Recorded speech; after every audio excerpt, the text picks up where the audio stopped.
but another judge shall be assigned to hear such proceeding. That's pretty clear, isn't it? That's pretty plain. That's the law.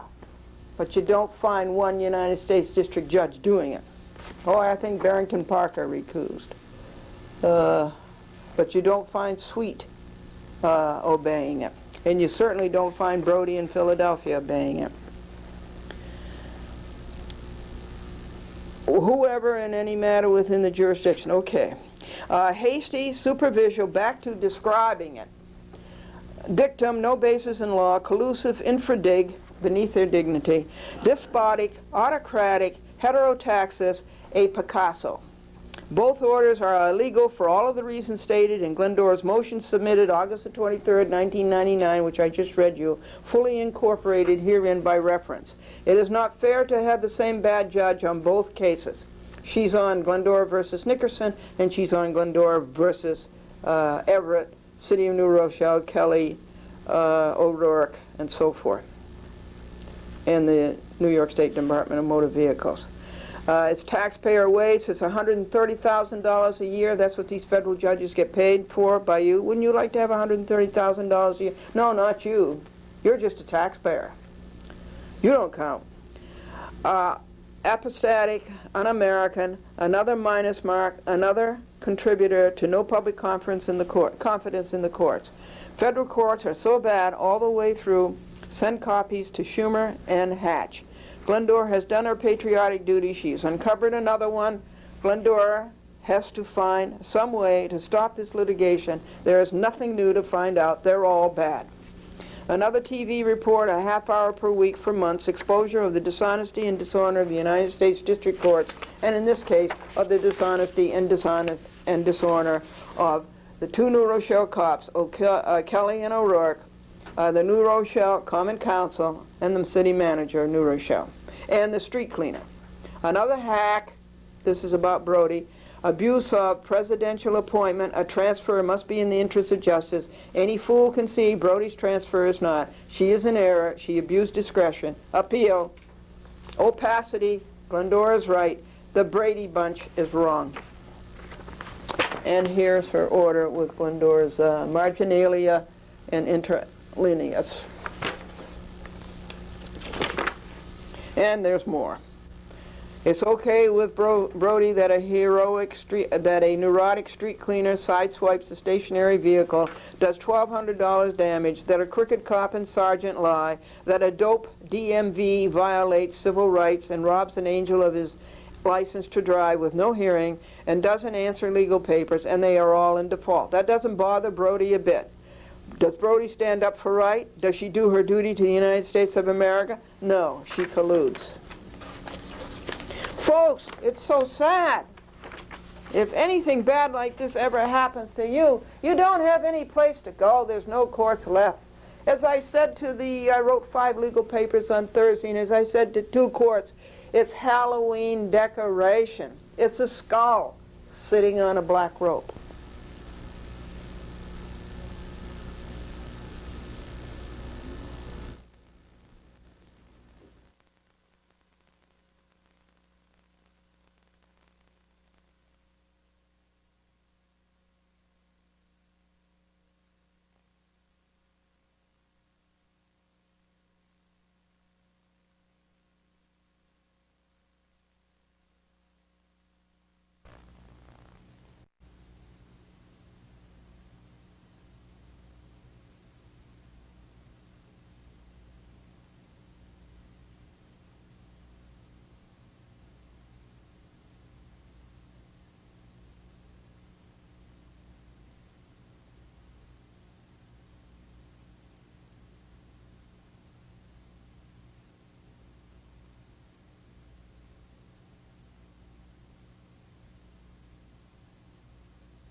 and Sergeant Cop Kelly came along and lied that it was Franklin's fault because Franklin was disorientated, and then went so far as to report it to the Department of Motor Vehicles, a whole sham thing from beginning to end, and Philbin took away Franklin's license. So this is a great big sham and a great travesty upon our rights. And so they were sued, and it was in the it is in the United States Court of Appeals in Pennsylvania. And the latest thing is that there were two lawsuits. There was, first of all, the one Glendora versus Everett, who was the street cleaner, before Philbin did the dirty work of robbing Franklin of his license. And that was in the United States District Court of New Jersey, and I appealed it to the United States Court of Appeals Third Circuit, which is Philadelphia, and they just wrote back that the appeal was filed untimely. That's an out-and-out lie. And the city of New Rochelle is paying $2,000 and $2,000 and $2,000 for a liar for hire, instead of coming forth and saying, we were wrong, we're sorry, and here is the damage payoff. So that's why you have bumpy streets in New Rochelle, because they don't use the money for the citizens, they use the money to cover up their lies. So the last paper went to the New York, the Third Circuit, the U.S. Court of Appeals, and it told them that it was a lie, and it showed the documentation that the order was April 22nd and the appeal was May 21st. So we have liars all the way through. Defendants and cops and city manager and people running for the city council, and so I told the people in the New Rochelle edition, don't vote for any incumbent. And that's where that stands now. Then Glendora versus Philbin has gone into the U.S. Court of Appeals Third Circuit in Philadelphia, because there were two lawsuits. That brings us up to the update. You want the update for Glendora versus Sweet. You know, Sweet, the crooked judge. You had, what was it, 8 or 10 chapters on that. Well, the latest update on that is Sweet. Glendora made a motion that Sweet should recuse. One, because he's such a bad judge. Two, because of bias and prejudice, and that's in keeping with United States Title 28, Section 144 and 454, that if a judge shows bias, that upon the affidavit of the person, that the judge should step down immediately. Well, Sweet has violated that law about 6 times, so I made the motion again. And it's funny because at the end of legal papers you're supposed to say no previous request has been made for this relief, but I said 18 previous requests have been made for this relief. And so that's before him, and then he wouldn't give an oral argument on it. He's afraid to face me eyeball to eyeball, and he's running a correspondence school, not a federal court, and so that paper went out this week. So that's the update on Glendora versus Pinkerton. McCloskey Brown, the CEO and president, the 3 bad Pinkertons, Weber, Esposito, and John Walsh, who threw the tape recorder into the air. Okay, that's the update on that. Now you have an update on the city of White Plains. That was where I sued 2 judges, Baer and Bryant, for violation of my civil rights. Sued the city of White Plains, the police department, the fire department, policeman Eric Fisher, and liar for hire Mariah, and or Maria is really his name, and then there was somebody else, Fire Lieutenant Evans, for First Amendment retaliation. You know that whole story. That took weeks and weeks to report to you. The update on that is that the United States District Court, Southern District of New York, White Plains, the appeal was filed in August, and it took them until October to get the appeal from the district court down to Foley Square. 2 months. And then what did they do? Another dumb thing?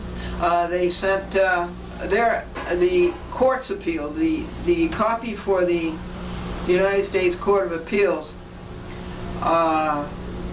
Second Circuit, New York, Manhattan, 500 Pearl Street. They sent it to me instead of sending it to the court. That's Lorraine Lombardo and Mike McMahon and the rest of that crew. They do the dumbest things. And some of them are just downright crooked. So I took the paper intended for the United States Court of Appeals and sent it to them. Oh, you just don't have a place to go, folks.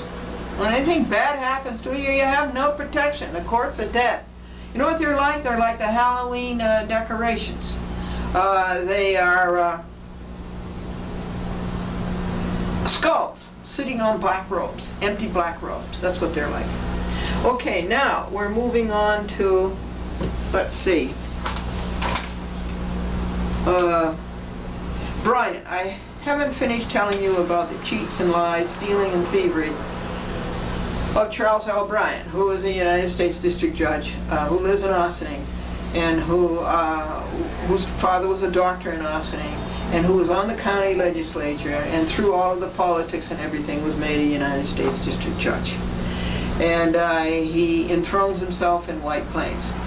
I never finished telling you about the cheat of that. I read to you the lawsuit when I sued him several times, but one of the long lawsuits was this thick. And I went to the United States Court of Appeals in the District of Columbia. And what was his cheat? His cheat was when I cornered Cablevision and they took my program off of TV and were told to put it back on again, that when I went to trial for jury damages, that Bryant, to get my damages, that Bryant, when I subpoenaed Charles Dolan and James Dolan, his son, and 4 other Cablevision executives, when I subpoenaed them to come to White Plains where I could question them in front of a jury, the wheels started to turn and the Cablevision Political Action Committee money, or other money, came forth, and all of a sudden Bryant stayed the trial. And he had the phoniest excuse imaginable because of something that was going on in state court. It just didn't stack up, and everybody could see that it didn't stack up. So that was the big cheat of Bryant, and I peeled his staying the trial. And the big cheat of the Second Circuit was that they affirmed Bryant. And then I asked for Bryant, after the appellate division ruled in the Supreme Court, I asked him to vacate the stay, and he refused to do that. So I went to the U.S. Court of Appeals the second time with the Bryant's second robbing me of my trial. And then I asked him a third time. I moved a third time for him to vacate the stay, and he wouldn't. Of course, he couldn't. This was the payout. He had to do the work that the party got paid for by Cablevision. And so I took it to the U.S. Court of Appeals for the third time to vacate the stay. And the U.S. Court of Appeals, that particular panel, made fools of themselves again, third time. And then Bryant, in the meantime, he tried to dismiss my Cablevision case because he got paid to do that. He tried to dismiss it on the basis that Glendora had not named anybody in Nassau County for color of state violation. Well, I had named Galata, the county executive, and James Pickens, the county commissioner of consumer affairs. So that was an out-and-out lie. And Bryant said I hadn't produced the evidence. Well, that's because Bryant robbed me of discovery, and because he robbed me of the trial. He'd taken away all of my tools. So Bryant realized that he was cornered again, and he had no law. So he tried to dismiss the case on the basis that Glendora was abusive. To him, abusive was Glendora saw him cheating and told you about it. That's what abusive is. And so he dismissed the cases on that basis, and they slammed shut the door and said there will be no more papers submitted to this court. You can't do that. And he ran away just like the fugitive that he is and hid under his desk. So that's the Bryant cheat. And Bryant has been sued by me several times since then in the District of Columbia. And I guess that's the only courts he's been sued in, but he was sued several times. He's an out-and-out cheat, and his behavior is treasonable, and we've got to impeach these judges, get them impeached.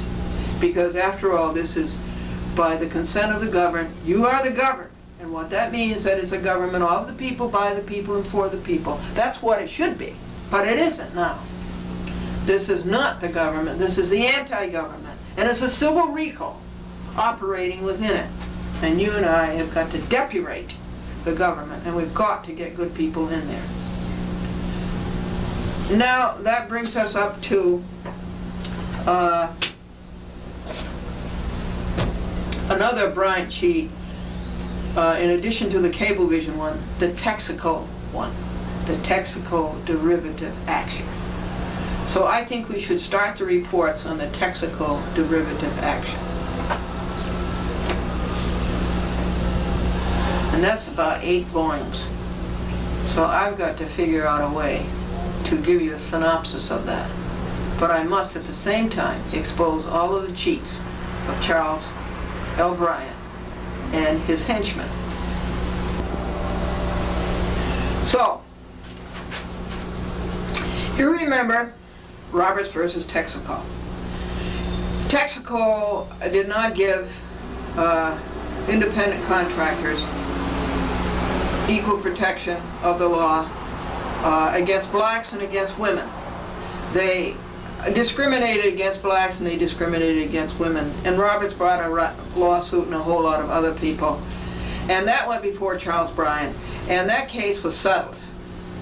And you remember all the furor about it, about one of the Texaco people had a tape recorder in his pocket and recorded a meeting of Texaco personnel that showed discrimination against blacks and women. So they really had Texaco, and so Texaco ran the other way and settled the case and agreed to pay something like $475 million in damages. Well, after that,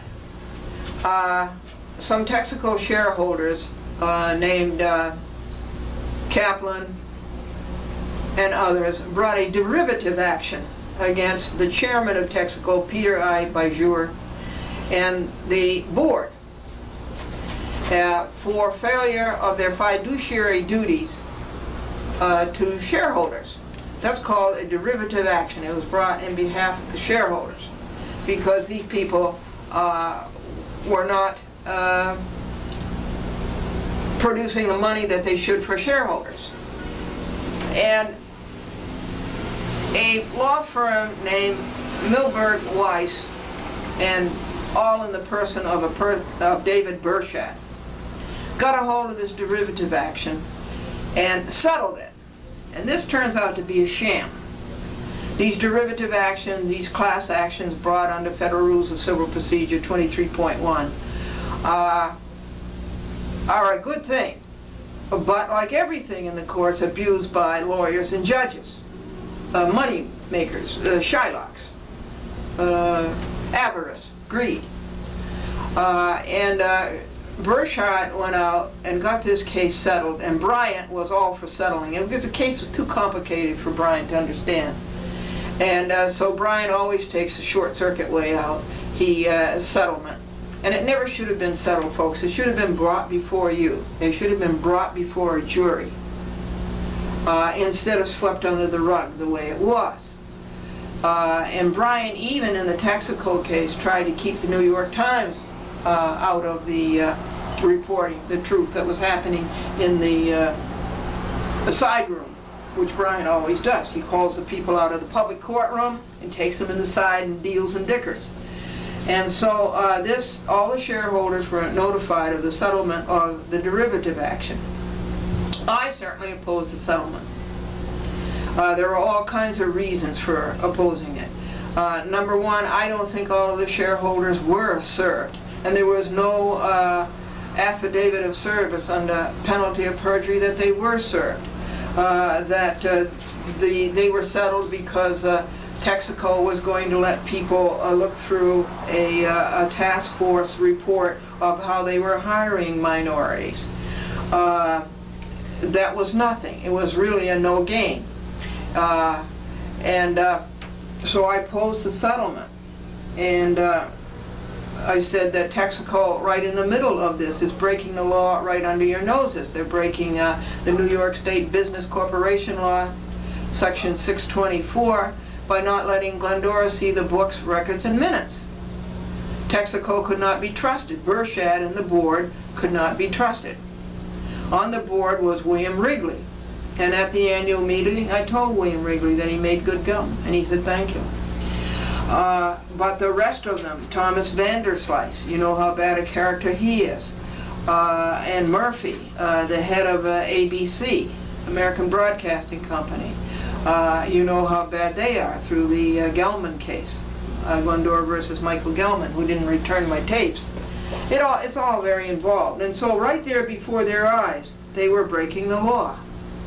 And I said when I spoke at the settlement hearing before Brian, I said if this settlement is approved, and I suspect it will be because it's all Brian's doing in the back room, I said I will appeal it.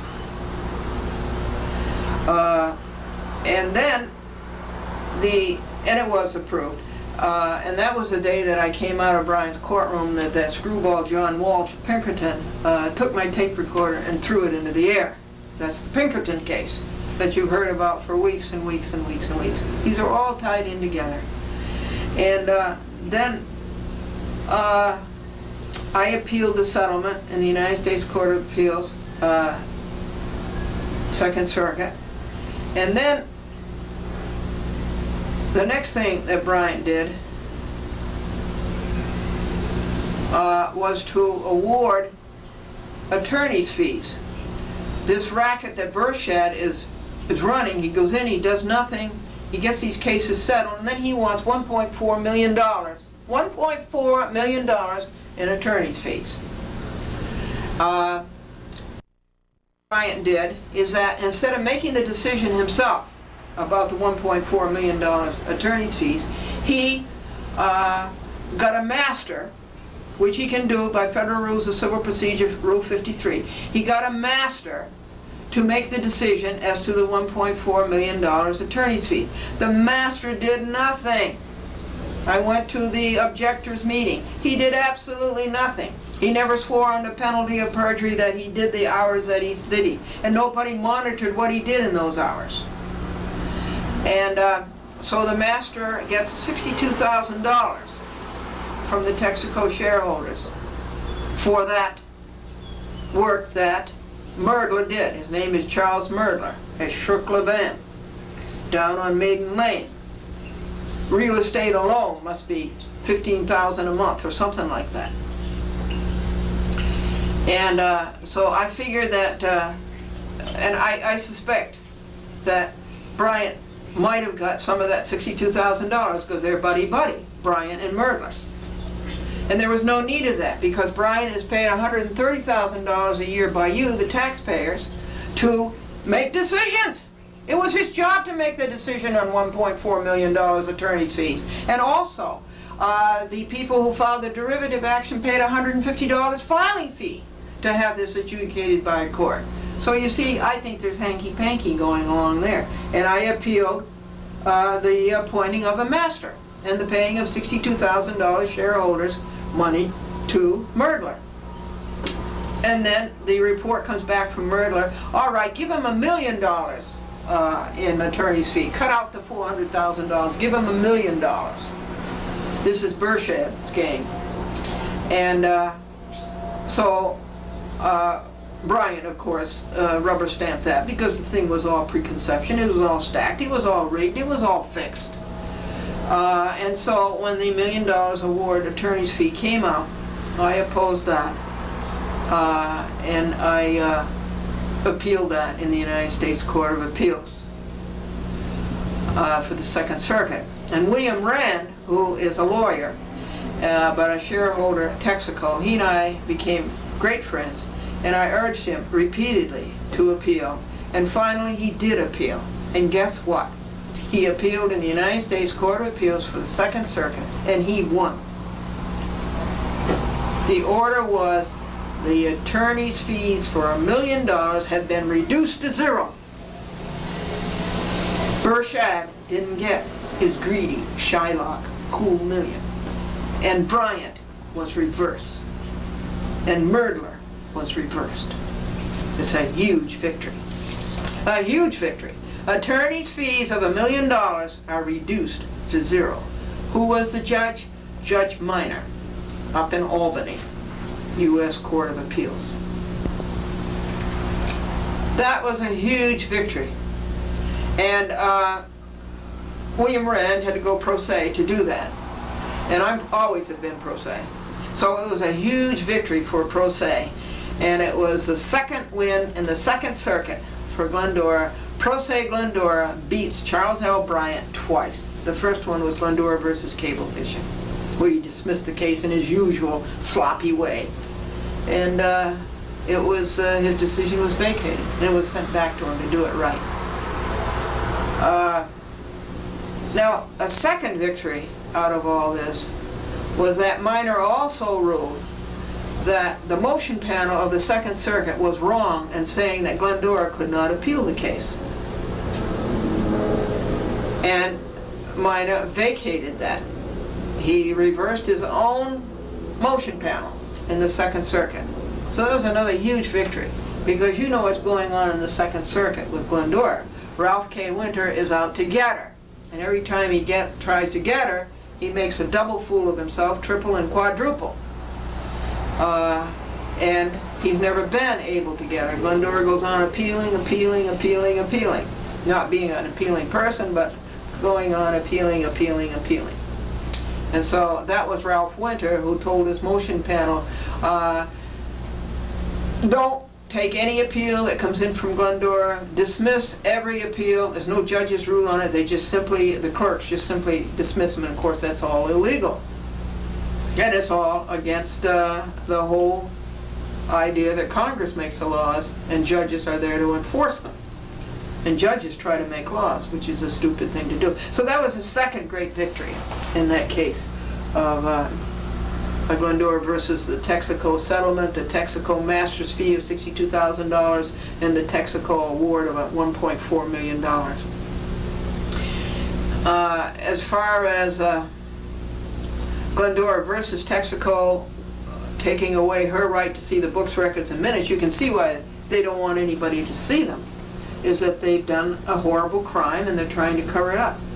But that landed in very filthy hands. A judge named Louis Barone, who wanted to be appointed to the Second Circuit, wanted to be appointed to the Appellate Division, Second Department of the Supreme Court of the United States, and ruled against Glendora when his colleague, de Blasi, had ruled for Glendora that she could see the books. They just don't.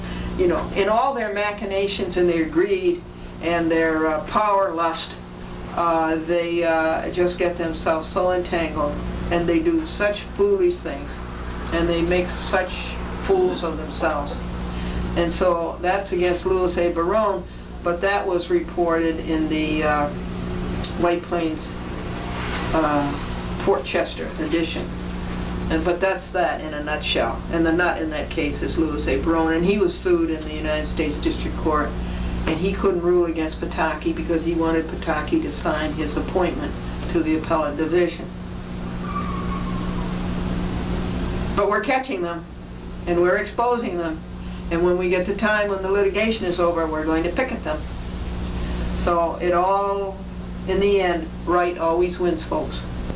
Now the latest thing in the Texaco derivative action is that Burchard asked for a rehearing en banc in the Second Circuit. And so Glendora made a cross petition en banc to stare decisis minor, meaning stare decisis is that you abide by a previous decision. You abide by a previous ruling. So that, I wrote that, and it was about, I went through Burchard's lies, in his petition for an en banc rehearing, and I went through all of the lies and counted them up. And then I gave all of the reasons why the petition for en banc should not be granted. En banc means the whole Second Circuit. It used to be 25 judges. I don't think it is anymore, but they told me to send 25 copies, and so I sent 25 copies. And guess what Ralph Winter did? He sent them all back to me. So guess what I did? I sent them all back to him. The Boomerang Court, Kangaroo Court, Ralph K. Winter. And so that was the latest thing on that, and that was this week, and that took a lot of time and took a lot of money. In fact, I'm going to add up the amount of money that Texaco law-breaking by Suher, and the board, by the way, they did a good job depurating the board. They got rid of Murphy, they got rid of, well, Wrigley died. They got rid of 5 or 6 others, and they got all kinds of new people on the boards. That shows you that they knew they were wrong and that they had broken the law, and they're down on their knees. And so I told the corrupted clerk, his name is Camacho, that the minor had already reversed the motion panel on such decisions as this, saying that I didn't have a right to appeal or even to appear. And so we just quoted minor. That is how crooked they are. They've been overturned, and they go on as if it didn't happen. Okay, so I closed Texaco out on August the 1st, 1999, Sunday, and it comes out to 2,168 hours I spent on it, $1,934.52 in print, post, and travel. The Texaco files 2,168 hours, pages of their lying and stealing and my setting the record straight, and that of Bryant also.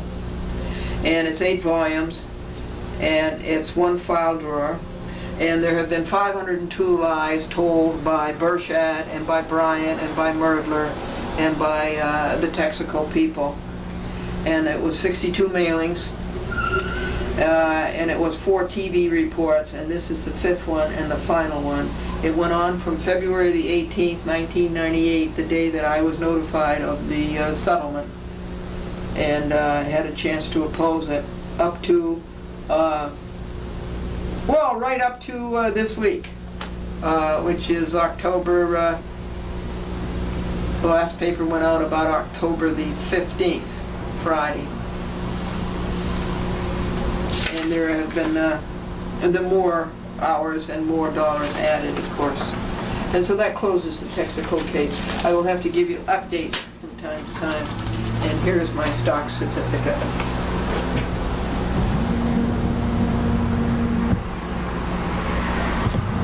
So it's the end. A chat with Glendora always has a happy ending. I mean that 2 ways. I mean that truth always wins, but it has a happy ending in that everybody's glad when it's over.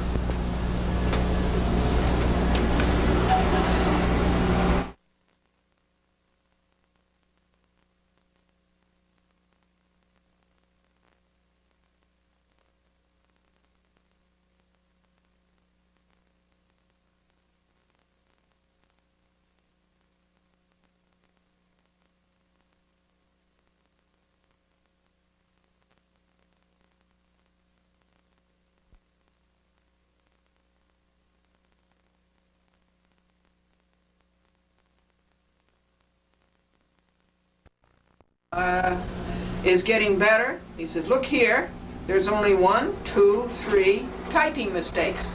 And the secretary says, good, I'll do the second word. And then you have to say this for the judge's secretary, who else would proofread the Xerox copies. And the judge says he's a self-made man, and I say he must have asked for bids, and they took the lowest bid. And the senior citizen was asked how she felt, and she says, okay, except for twinges in the hinges. Reporting to you on Bruiser Ken, a young man keeps calling up and saying he wants me to call him back because he wants to talk to me about Bruiser Ken. And the answer to that is First, Bruiser Ken has to confess what he did.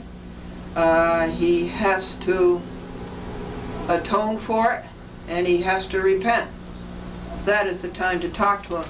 The Bruiser Ken file is very small this week. Mostly we have the logs, the Bruiser Ken logs, and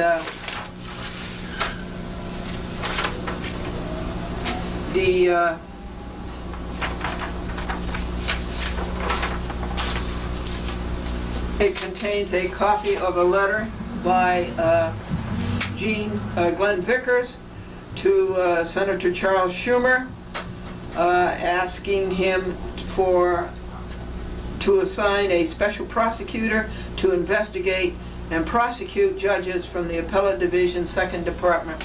I agree with Glenn Vickers on that 100%. We talked to the Schumer office maybe 5 or 6 times this week, and the last word is that on his action to impeach 18 federal judges, and I think it should be more like 45 federal judges. No decision yet. He is still looking it over. From Glendora versus Nickerson, which is in the United States District Court, Eastern District of Pennsylvania, and also in the United States Court of Appeals for the 3rd Circuit in Philadelphia. I was requested to hand in my informa pauperis for that appeal, and also I had to correct their caption. They had a few things wrong. Take down the CJ, and they go ahead with this even though the half of the defendants are in default in Glendora versus Nickerson. And they just ignore that. And they didn't serve all parties. All parties have to be served. And the U.S. Court of Appeals did not do that. Moving on through the Bruiser Ken file, which is nice and skinny this week. I've been trying to lose weight, folks. I fast every day up until 4 p.m. I do not eat until 4 p.m. every day. Let's see. This is about the Pinkerton. John Walsh, who threw Glendora's tape recorder into the air and let it land on the desk. That case is in the Southern District of New York, and you don't get reports on that one. This is Glendora versus Nickerson et al. In the United States Court of Appeals, 601 Market Street, Philadelphia, Pennsylvania. This is saying that the U.S. Court of Appeals does not have jurisdiction over my appeal, Glendora versus Nickerson, because they don't use that word, but the word they're searching around for is it's an interlocutory appeal. I have to wait until the action is over, and I tell them that number one, they failed to serve all parties.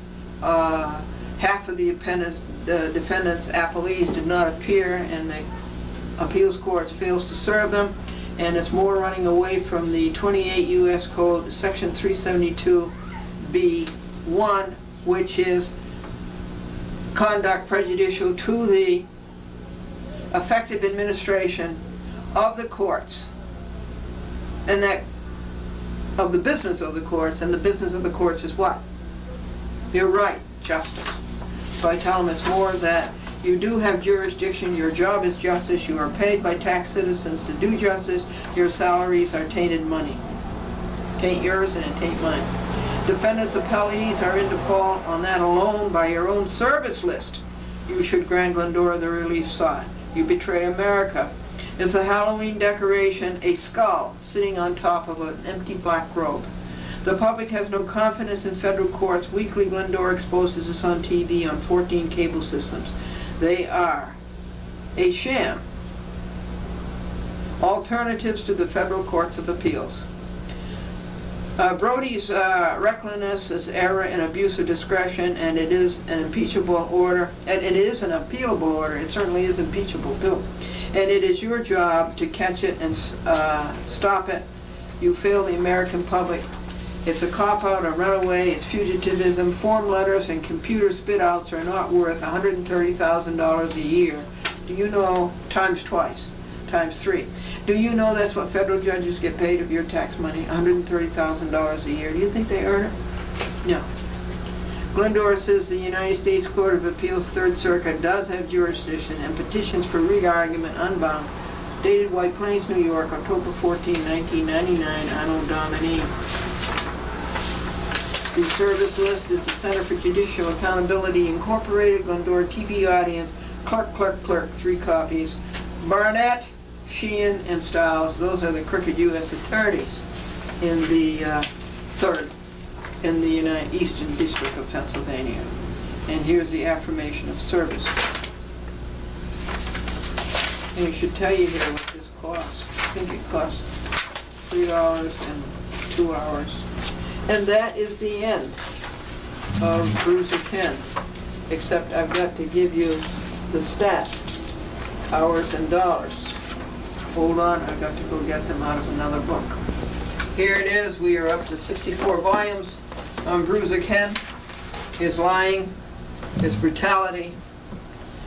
I must tell you that I did call the Uniondale Courthouse and said I want information on Bruiser Ken, why he was fired and where he went. And they're always referring me to Brooklyn, so I called Brooklyn and I got the usual runaround there. And I found out that Larry Parker is not there anymore, so that's 2 down and about 10 to go.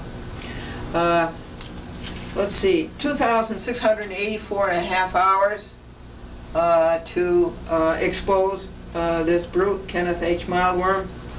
$7,524.23 in postage, print and post.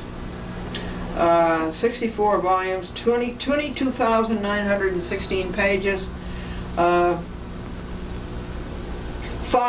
file drawers, 118 TV reports, including today's, 178 mailings, including, it'll be 179 because of the U.S. Court of Appeals I told you in Philadelphia, and 2,474 lies told by Bruiser Ken and the 52 conspirators. Oh, and I forgot to tell you there were 12 calls last night in Long Island on a chat with Glendora. Remember in the district court in Philadelphia on Glendora versus Nickerson, Brody has before her an amended complaint in which she told me to amend the complaint, so I amended the complaint with the 3 things that I'd already told her. And if you'd read the complaint, she would have known these things. When I amended the complaint, I added her as a defendant. So I would think that she would have to recuse. Brody doesn't have jurisdiction anymore because it's in the United States Court of Appeals. Just read Moore's Federal Practice, and you'll see that a case can't be in 2 courts at the same time. So the rest of this program can be given over to updating the reports on Glendora versus Cablevision. All these reports had to be put aside because there was so much going on in Glendora versus Bruiser Ken and in Buell versus Mildworm. And so I said that this week I would tell you about the subpoena money. Glendora won the case. The case was, the cause of action was Cablevision took the chat with Glendora off the TV, and I believe it was through the urging of Galata and James Picken, who was very active in the Republican Party from Massapequa, and that I was saying that they were not protecting you, the consumers of Nassau County, because they were allowing Scott Lord to operate an underground lawn sprinkler business without a consumer affairs license. And so Cablevision, in its ignorance and arrogance, took the program off of TV, and they broke a federal law and a state law. And that's really all I had to cite. Bryant, Charles L. Bryant, dismissed it very handily, and Glendora appealed it, and very handedly the United States Court of Appeals Second Circuit vacated Bryant's decision and sent it back to him and said, you do it right, that Glendora has a private right of action. to bring this lawsuit, I didn't have to go through the FCC, and I didn't have to go through the New York State Cable Commission, which, by the way, has been zapped and merged into the New York State Public Service Commission. So that was a huge victory, and then I was to have a trial for damages. And when I subpoenaed Charles F. Dolan and James L. Dolan and 4 other Cablevision executives to come to Westchester so that I could question them before a jury, the Cablevision wheels began to turn, the telephones began to ring, the axes began to grind, and the money went into the party, and Bryant stayed the trial. Bryant stayed the trial.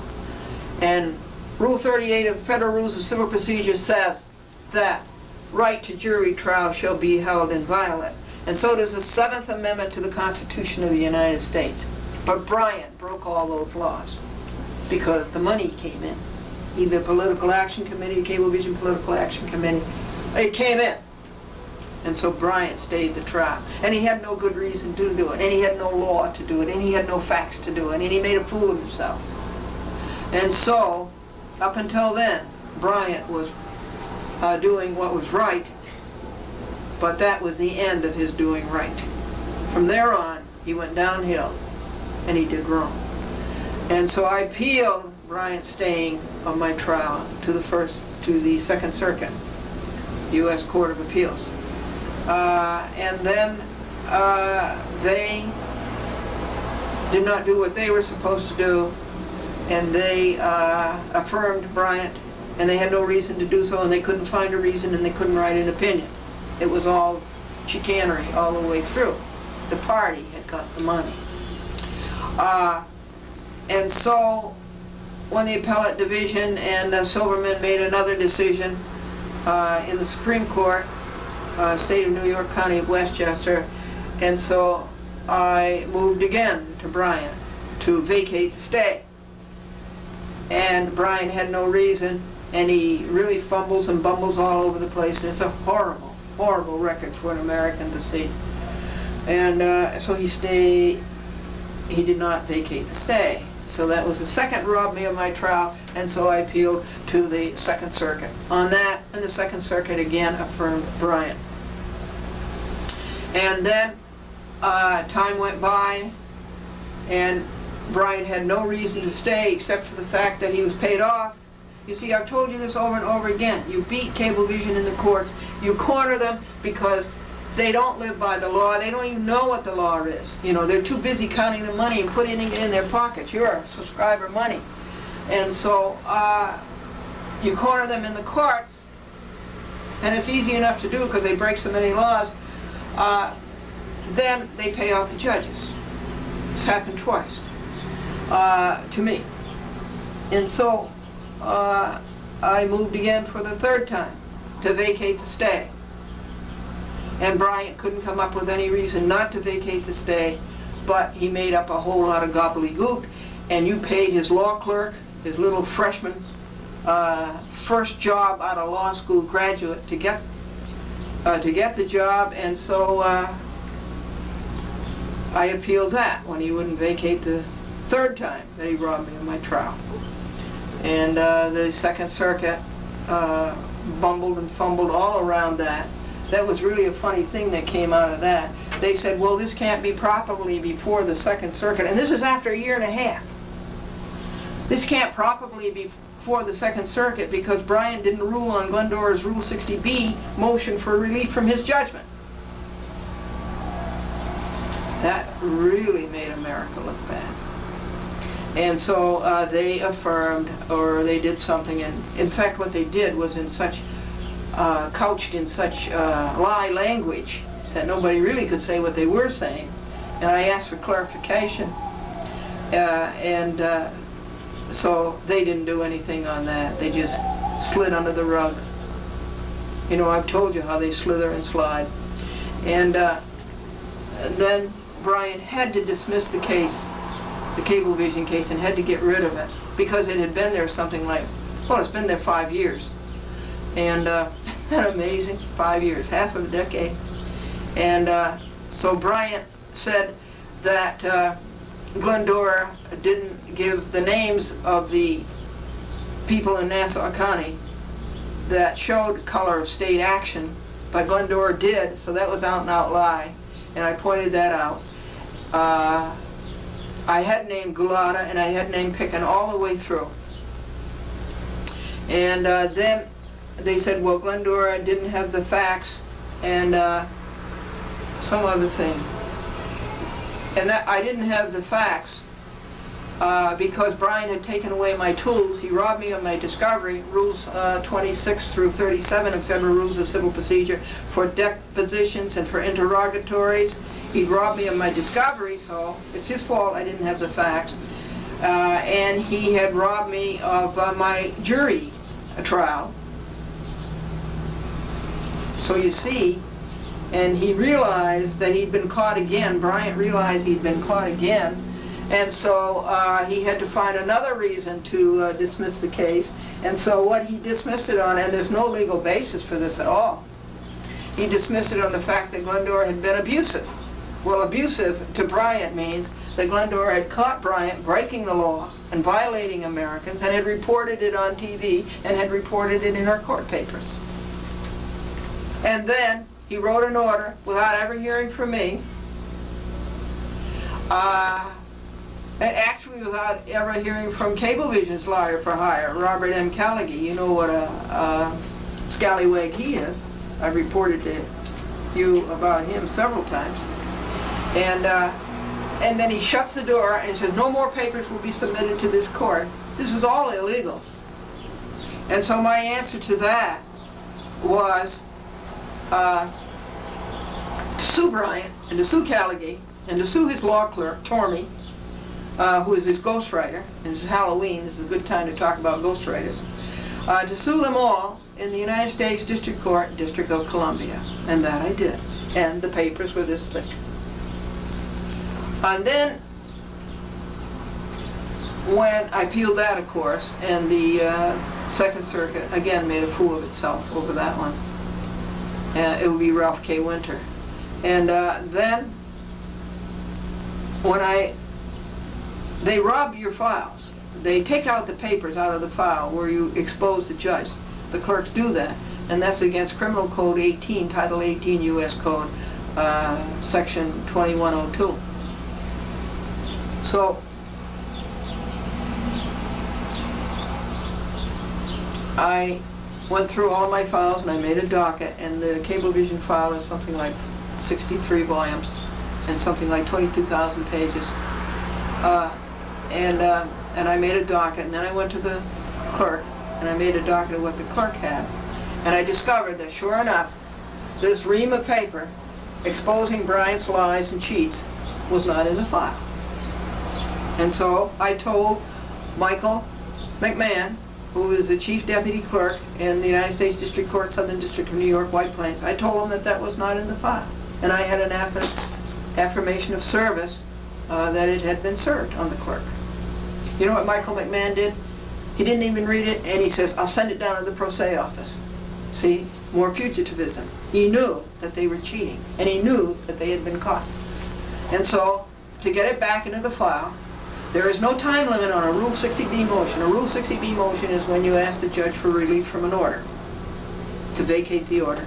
So I wrote a Rule 60B motion to Bryant, and to be given relief from his judgment of a year ago, year and a half ago, dismissing my Cablevision case.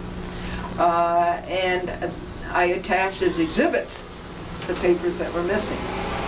And McMahon, in his fugitivism, sent those to the pro se office. Or no, they got filed. They actually got filed. And so I got him on that. Now what else happened? Where does it stand now? Well, it's really over. The victory is there. Cablevision was told to put the program back on the TV, and they did. And it was a case of national significance.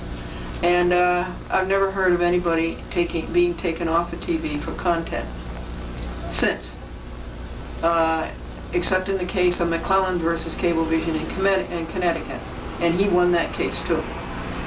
And And then we had the Moss versus Cablevision about the election time. You couldn't have a political candidate on TV at election time. And I told you the reason behind that is Cablevision wants to sell the political candidates the money, the TV time. So that's never happened again either. So these are very difficult and hard and life-consuming fights, but right wins in the end. And I think that's pretty much an update on that, except that a radio talk show in West Palm Beach, Florida, I was on that Friday night, for a long time, 35 minutes, telling about all these cheats that had gone on in the Eastern District of New York, your district, in my district, the Southern District of New York, and all of the conspiracy that you've heard about for 2 years. This is the 118th program on it. And so people in Florida found out how bad, what bad hands the courts in New York, what bad hands they are in. The United States of America is still your United States of America, and this is the anti-USA, and we are doing a good job purging it. I told you that Parker is out, Bruiser Ken is out, the probation and public access works. And so we have to depurate the courts, and we have to get good people in there. Now, there is one thing pending in the Bruiser Ken case, and that's the appeal of what ASRAC did. It all should be vacated, and the $4,050 in fake fines should be returned to us. Plus, they should pay all of our costs, and plus, they should give us restitution for what they did to us, the emotional stress and the